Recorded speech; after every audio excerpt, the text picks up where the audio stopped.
My name is Josh LaFleur with Late Start Piano. Today we're going to be talking about extended chords, and we're only going to be going over the ninths of each of these chords just to keep it really simple.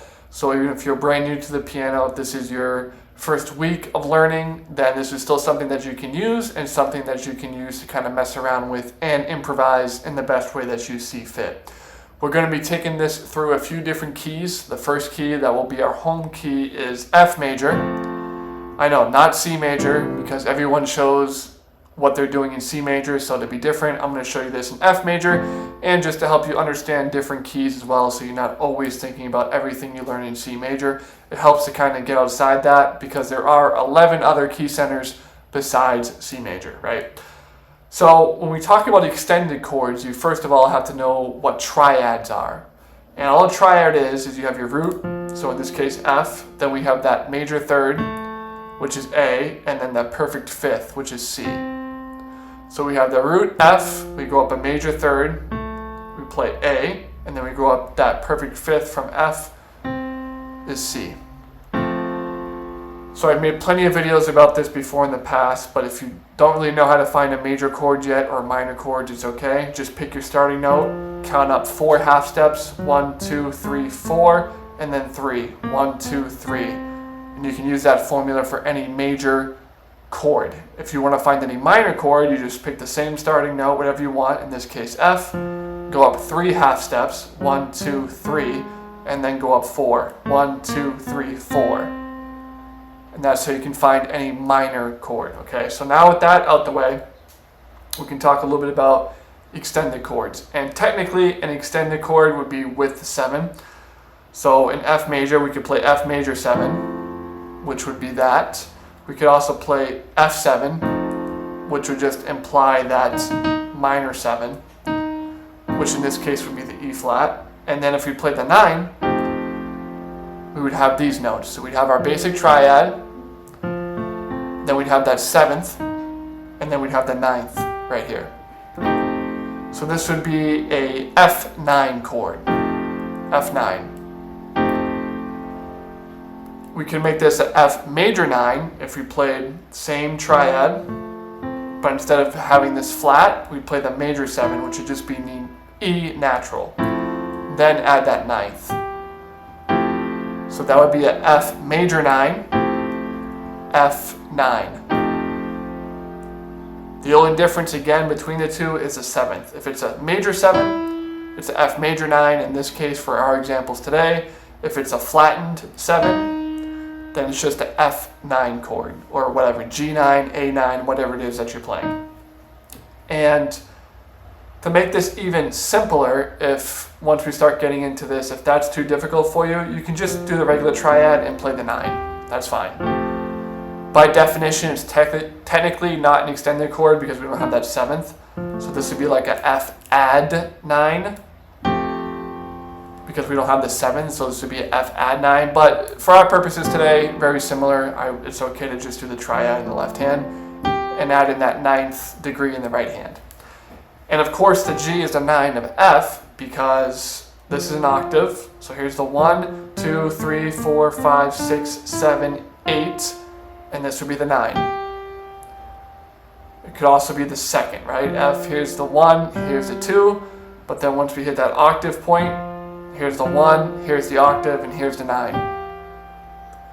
So that's why it's called the 9 in case you're confused. Okay, so we're going to take a very simple chord progression. We're just going to play the 1, 5, 6, 4, and then back to the 1. But we're going to add in that 9th degree for all of those chords in our right hand. So just to start off simply, we'll play it all as major 9 chords. So this would be F major 9. That's the 1. Then if we want to move to the 5, that would be the 5. The C is the 5 chord of F, and then we're adding in that 9th degree, right? Then if we want to go to the 6, that would be the D, and then we can add in that E. And if we want to go to the 4, that would be B flat, and we can add in the 9th degree. And then we're back at the 1. So to keep it real simple, we could just do something like this. Here's the 1, Here's the 5. This would be the 6th, then the 4, and then the 1.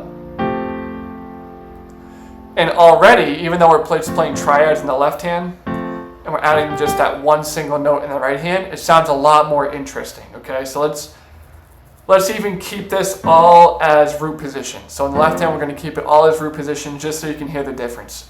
Here's with just a root note, 1, 5, 6, and 4.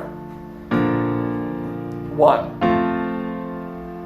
That sounds okay, right? But now listen to it if we add that 9th degree of each of those chords in the right hand. Here's the 1, 5, 6, 4.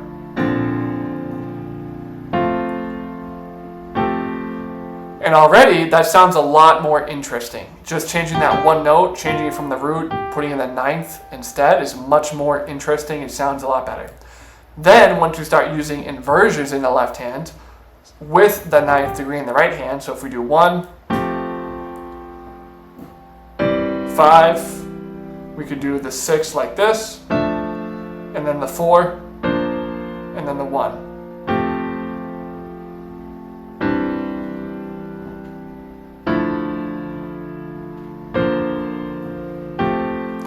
Something like that even sounds pretty good just by itself.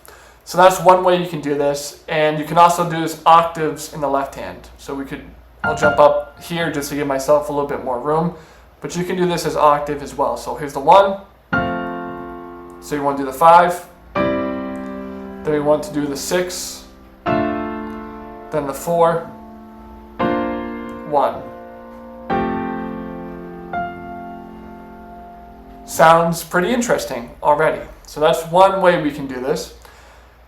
And again, we can also add in the 7th. So that was just with the triads, but let's say we want to add in the 7th degree as well in the left hand, just to even thicken it up, to give it even more texture and just to make it sound a little bit more rich. So we could do 1, then we could do the 5, or we could do the 1, then the 5 like this. Sounds interesting, sounds crunchy.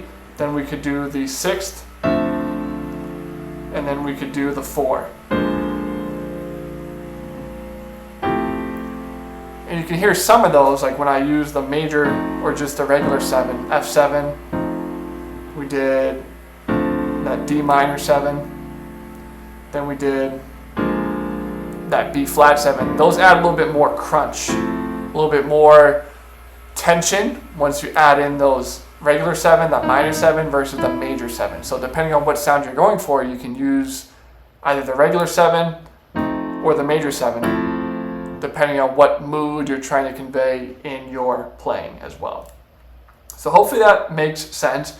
Let's go through a different key here just so you can kind of see the difference as well, and we'll add those extensions as well. So let's do D major, right? So there are all the notes of D major, and we'll add in the 7th. We'll just use the major 7th this time around for every single chord. We'll keep the same 1, 5, 6 would be B, and then the 4. And we'll go through those as well, okay? So here's the major 7th of each with the 9th in the right hand. So here's the 1. Interesting. Here is that 5, and we'll just keep it all root position. Interesting, right? Here comes the 6th degree. Remember, this is going to be F sharp this time around. And then we're back to the 1. And then we're back at the D.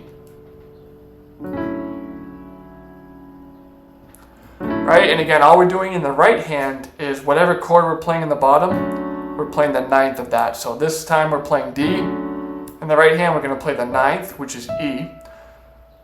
So you can also just think of this as you're going up a whole step, right? So if you're playing D, we go up 1/2 step, one more, that's a whole step. So we just go up one whole step from whatever chord we're playing in the left hand. Here's the 1.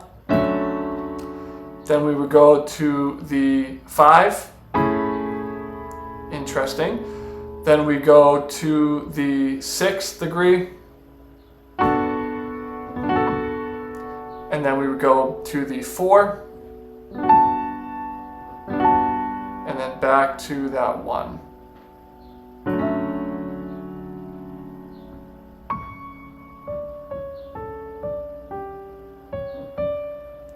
And you can kind of improvise off that as you want. But again, it sounds much more interesting. And this is to help you break out of the typical, 1, 5, 6, 4.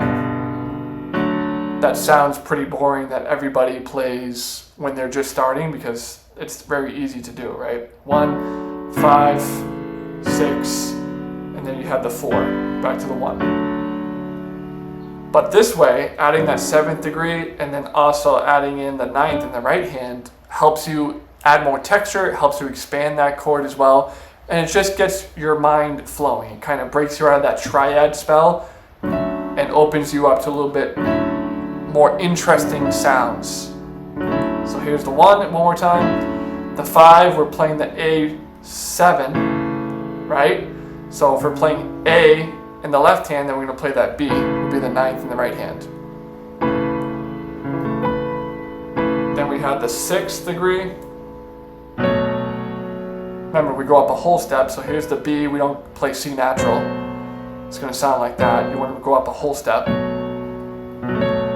There's a 6, and then that 4, we could play it like this. And then we're back to the 1.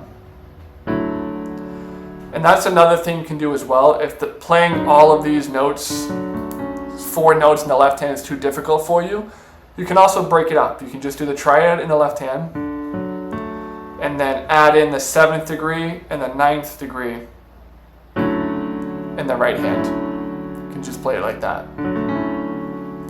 Right? Here's the root, here's the 3rd, here's the 5th, here's the major 7, and here's the 9. So you can also just do it like that as well. So we could do the 1 there. Then we could go to the 5. Doing it this way. Then we could go to the 6th degree. Something like that. Then the 4 degree, we played the G. And we'd have the A. And then back to that 1.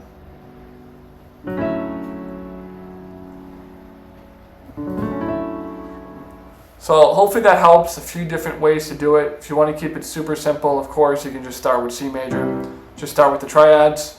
1, 5, 6, 4, and 1. But you're adding a little bit more texture once you add in that 9th degree in there as well. So hope that helps. Any questions, comments, concerns, let me know down below. Again, my name is Josh LaFleur with Late Start Piano.